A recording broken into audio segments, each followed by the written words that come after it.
यांच्या वतीने एक सूचना आलेली आहे. मी सर्व दाखवतो. शिका, संघटित व्हा, संघर्ष करा. हा बाबासाहेबांचा जो संदेश आहे ते म्हणतात की 100 दिवस शिळे होऊन जगण्यापेक्षा एक दिवस वाघ होऊन जगा.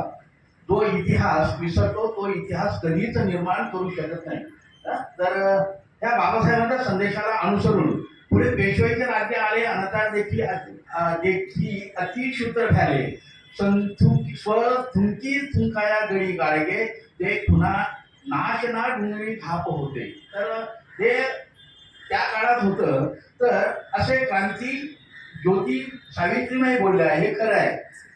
बीटी ऍक्ट 1949 हा रद्द झाला नाही तर पुढे हेच दिवस येणार आहेत हे लक्षात घेऊन आपण बौद्धजन सर्व पक्ष संघटना हेवे दावे विसरून बीटी ऍक्ट रद्द करण्यासाठी संघटित होऊन लढा देऊ.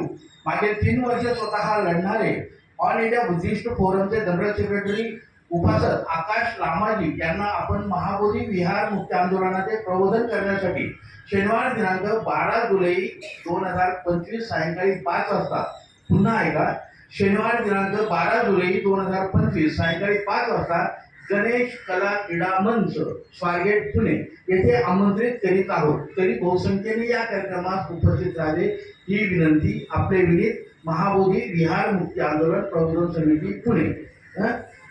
विशेष उपस्थिती आहे डॉक्टर भीमराव यशवंत आंबेडकर, राष्ट्रीय कार्याध्यक्ष, भारतीय बौद्ध महासभा.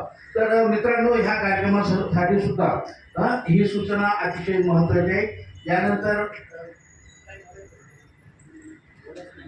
तर आपल्याला जे आता बाबासाहेबांच्या स्टॅच्यूच्या बाजूची जी जागा आहे त्याच्यासाठी आपल्याला माननीय आयुक्त, पिंपरी चिंचवड महानगरपालिका यांना ते काही निवेदन अर्थात आपले वैयक्तिक आपल्याला एक फॉर्म भरून द्यायचा आहे. तर या ठिकाणी कार्यकर्ते उपस्थित आहेत.